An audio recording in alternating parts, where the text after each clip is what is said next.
the Jags preseason home opener. I'll tell you what to expect and what to look for on this edition of Locked On Jaguars. You are Locked On Jags, your daily Jacksonville Jaguars podcast. Part of the Locked On Podcast Network, your team every day.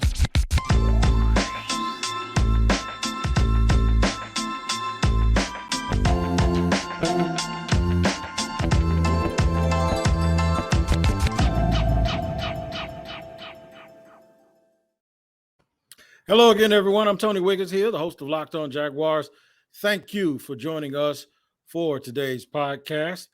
It's a daily podcast, Monday through Friday, because it's your team every day. And we thank you for making us your first listen on all platforms, reminding you that we are free everywhere you get your podcast. I'm going to talk about the game today. It's game day. The Jaguars host the Cleveland Browns in what is the first home preseason game. And the Hall of Fame game was a little bit of a not real preseason game because a lot of the starters didn't play. The starters will finally get a chance to get on the field tonight versus the Cleveland Browns on both sides of the ball, and I'll give you an idea of what you can expect. Hopefully, now, I'm going to talk about the weather. And just like you saw in the movie Life, when Ray Gibson told Claude Banks, watch your wallet when a man comes to you talking about the weather. But I am going to talk about the weather because that's the only thing right now. It's a 60% chance of rain. If there are some light showers, there's a chance that you might see them scale back some of those starters from playing in the game. You don't want guys to go out and slip and have a hamstring or a soft tissue injury. So hopefully the weather holds up and everything holds up and you can get a chance to see your Jacksonville Jaguars at full strength, at least for a little while, even though we know that the game plan is going to be vanilla. So we talked about that a little bit yesterday. And one of the things about having a game plan where it's very vanilla is you have to kind of know what you're looking for so you can understand what you're seeing. What you want to see is you want to see guys compete and fire off the ball. You do want to see players respond when things don't go their way from play to play. You want to see them get a little bit better and improve as the game goes on. Now, sometimes folks say that there's not a lot to be learned and grasped by watching a preseason game. Well, last year at their home opener, when the Jags played their home opener last year, they looked terrible.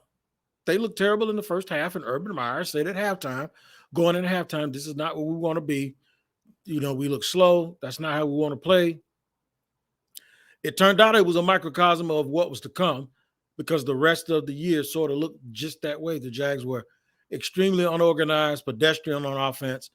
And, of course, they lacked the cohesion that statement that Urban made even allowed you to imagine that a team would actually come out here and the head coach says that we're not looking like we're supposed to look. That showed you a lot about what was going to happen all year and that there was going to be a bunch of confusion, that Urban was going to say one thing, the team's going to do another. So it kind of gave you an idea that they weren't on the same page. What you could probably look for today are signs that they are more organized, that they are on the same page, that they do have an identity, and that they've taken to the leadership of Doug Pederson, of head coach Doug Pederson. So that's one thing that you can get. Another thing, really, that I'm telling you is going to play out hard for fans around here, those kickers.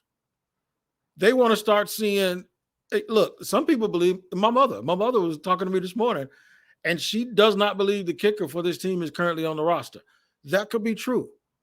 It could also be a situation where one guy starts to separate himself from the other, and it starts showing up that, hey, this we do have a kicker, or we do have a guy that's going to get hot. I recall Josh Lambo, who was here, and it was a very consistent kicker for a few years from Jacksonville. Well, he had come from the Chargers, and they were playing the Chargers in a regular season game. And I heard some of the staff in the press box from the Chargers at the time, they were still the San Diego Chargers, and they were laughing at the mention of Lambo's name because I guess Lambo hadn't kicked well in camp for them. Well, Lambo went on a run and couldn't miss for a long time. So I'm telling you that to tell you this. sometimes the light comes on and a guy gets into a groove and he gets hot and he actually wins the job. So I'm talking about rain and I'm talking about kickers, but that's a very, very important position. Folks think kicker isn't important until you don't have one and you got a guy who's constantly missing extra points and field goals, and it's costing you games. It's costing you momentum during games. It's costing you field position and so on and so forth. So that's a pretty big deal that we need to watch out for. I'm going to go through some guys offensively and defensively in a little bit of an abbreviated show because I plan on doing a post-game recap show either after the game tonight or early in the morning, but I'll make sure I post that on social media as well. A sort of a reactionary show. So I'm going to go through a little bit. I kind of did a preview yesterday because I knew I was going to do this today. So stick with me. What we'll do is we'll go through some things to look for offensively, some things to look for defensively in segment number 3. And we'll do all of that for you here on a game day edition of Locked On Jaguars as the Jaguars prepare to play their preseason home opener against the Cleveland Browns. I have to tell you about BetOnline.net because it's the fastest and easiest way to check in on all your betting needs. Will Deshaun Watson get suspended before the game? Will he play? How long will that suspension be? And how will that affect the odds for the Browns to win the Super Bowl? You want to find all of that out? Make sure you go to BetOnline.net where you can find reviews and news of every league, including the NFL, Major League Baseball, NBA, NHL. All of these things are year-round. Boxing, and even golf. BetOnline continues to be the top online resource for all your sports wagering information, from live in-game betting, scores, and podcasts. They have you covered. Head to BetOnline or use your mobile device today to learn more about the action that is happening, because BetOnline is where the game starts. And you guys start here with me every single day on the Locked On Jaguars podcast, making us your first listen because it's your team every day, and we absolutely appreciate you guys. Make sure you like and subscribe on the YouTube page. And by the way, speaking of YouTube, Locked On NFL and Locked On NFL Fantasy Football. You want to get your drafts right? I'm picking 3rd in one draft and 12th in the other. My man Vinny Iyer has me ready to go. Make sure you check out the Locked On NFL podcast. It's free on all platforms. And make that your next listen after your first listen here with Locked On Jaguars. And I got this bug flying around here getting on my nerves. I don't know why he's hanging around. Never mind. Anyway, the weather might hold up today. You won't be too hot at the stadium. Hopefully, there'll be a little bit of a cloud cover to keep you guys warm or to keep you cool while you're out at the bank, is what we affectionately call TIA Bank Field here in Jacksonville. The Jags will play Cleveland. Deshaun Watson is scheduled to play unless something comes down last minute where he's suspended and he has to leave the team immediately, with Roger Goodell searching and wanting for a longer suspension with Deshaun Watson, one that's longer than the one that he was given of 6 games. So we'll see. Don't expect that anything like that's going to happen. Excuse me. Don't expect that anything like that's going to happen before the game, or it would have probably have been announced already. But I think I want to see him play, not because I want to see Deshaun Watson play. I want to see the Jaguars defense have to respond to a guy that I know has a certain skill set. Jacoby Brissett is fine, and we'll see some of him obviously also. But I would really want the Jaguars to have to play against Deshaun Watson. So we'll talk about the defense here in segment 3. I want to get to the offense real quick. I want to see Trevor Lawrence look smooth. I want to see a transition from those great practices in the offseason, the extra weight gain, the extra work on the mechanics, and I want to see it manifest itself on the field. So finally the fans could say, that's what you were talking about. I see what you were talking about, Wig, because to this point, the fans haven't seen anything. And I'm really excited about that aspect of it, because generally around this time in training camp or the preseason, the fans would have had the opportunity to go out to practice and actually get their eyes put on the team and see it close up and see what it is and what it looks like. Because of the building of the future facility, the Miller Electric facility down at the stadium complex, the Jags have practiced off campus at the Episcopal Annex, which is out maybe 5 or 6 miles away from where they normally practice.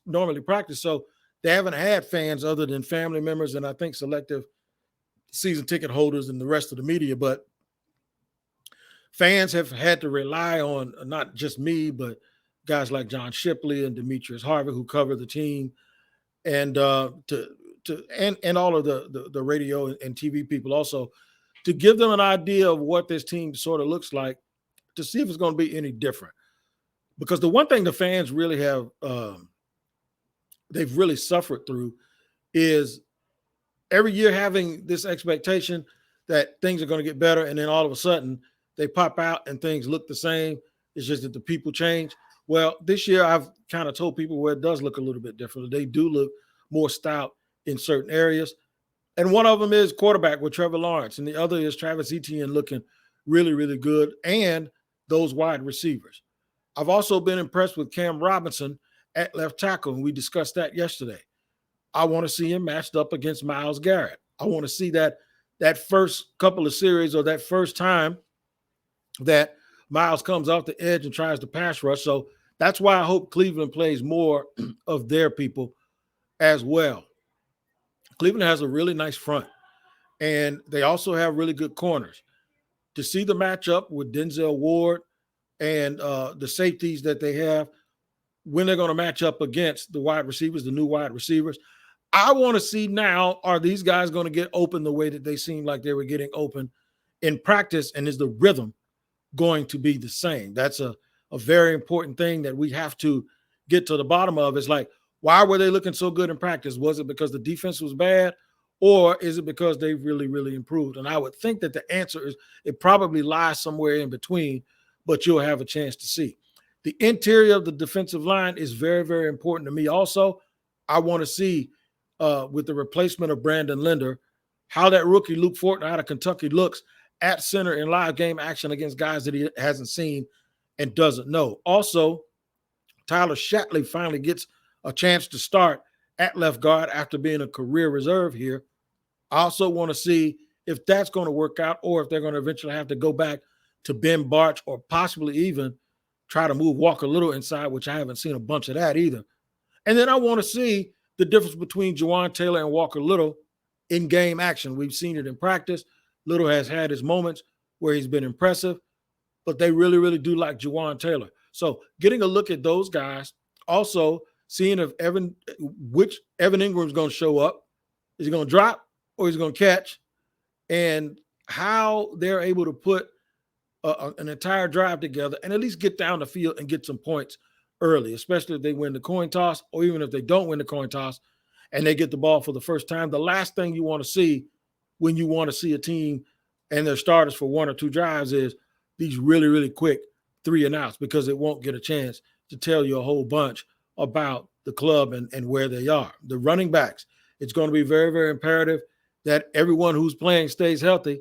But I'm sure people do want to take a nice little look at Travis Etienne, because the last time they saw Travis Etienne, he got banged up in the preseason and he missed the entire rookie year. So all of those things are important. I'm excited to watch the fans' reactions when they see their guys. One of those other guys that I'm excited to watch what the reaction from the fans will see and what will he do as an encore to his debut is number 1 overall pick in the 2022 draft, Travon Walker. We'll discuss him and the defense and what we expect to see, and we'll do that in just a second here on Locked On. All right, segment 3 here on Locked On Jaguars on game day. Jaguars host the Browns here at TIAA Bank Field. By the way, be careful. It's a lot of construction out there. So if you're going to the game today, you have to understand that things look a little bit different right there around Gate 4, around that area. I think that's Gate 4 is what it is, where they're building the practice facility. So make sure you give yourself ample time and make sure you get out there with enough time to make it inside and be very, very careful. The defense, what challenges will they face this week, especially early on? Well, they'll be facing a quarterback in Deshaun Watson, who hasn't played for almost 2 years. And much that's on him. At least it's been a year and a half, but most of that has been on him. But if they get him, they're going to get a guy who's a little bit rusty, but who has the kind of skill set that can extend plays. So we have to make sure that they keep him at bay. You got to keep him at bay, and they have to make sure that they don't let him extend plays once they break it down, once they get the pass rush with Travon Walker and Josh Allen, who'll be making his debut. Don't let him out of the pocket. These guys are going to have to learn how to possibly pass rush without creating running lanes. Maybe learn the angles, a little bit of gap and hole to where he won't be able to get away and run running lanes. You can't get too far beyond him and trying to get wide. So that's something I want to see. I want to see their response and reaction to the screen plays with Nick Chubb or with either running back that they play. They have two in Chubb and Kareem Hunt. I want to see if they respond to that properly and they don't allow those screen plays to go for big yards like they did last week. There were some times last week running in between the tackles. Can Foye Oluwakan and can my man Fadukazi, can they put up enough, Folo Oluwakan, can they put enough resistance up, and the return of Devin Lloyd or the debut of Devin Lloyd, can that make a difference in the middle of that defense? Can Amari Cooper either prove or disprove the fact that maybe we still lack some playmaking ability at the corner position? All of that stuff are things that I want to see from our defense. I want to see Andre Cisco continue to improve. I want to see what I've seen from not Tashawn Gibson, but what I've seen from Rayshawn Jenkins. He has looked absolutely lights out in practice and training camp. I want to make sure that what I saw from that looks like it's supposed to look on game day. And then Jamal Agnew. Can Jamal Agnew pick up, if he's going to play tonight, can he be the Jamal Agnew of the past and provide a spark on special teams? And what will it be like for him coming back from injury to catch balls, punts, and kickoffs? And if he doesn't play, what do the guys behind him look like? Snoop Conner. Is Snoop Conner going to get a heavy dose of both kickoffs? And if Snoop Conner going to get a heavy dose of run from the line of scrimmage because they won't play Travis Etienne as long as he probably wants to play. So all of those things, offensively, defensively, special teams wise, those are things that I'm looking forward to. And I think it's a good test for the Jacksonville Jaguars tonight. Now, there's a little bit of abbreviated edition because, like I said, we're coming back later on with a post-game or a reaction podcast, and we'll make sure that we answer a lot of these questions, some of the questions that we've had, and we'll do it today here on Locked On Jaguars. Until then, you guys hang tough, be careful going to the game, enjoy the debut of the Doug Pederson version of the Jacksonville Jaguars. This is where I tell you that I think it's going to be a little bit different, and it's the beginning of what might be a long or short journey, but anyway, it's going to be the beginning of what I believe is going to be a positive journey for the Jacksonville Jaguars. I'll see you guys probably in about 7 to 8 hours or so, where we go over what we saw as a continuation of this podcast. You guys take care of each other, enjoy the game, and I'll talk to you when it's over.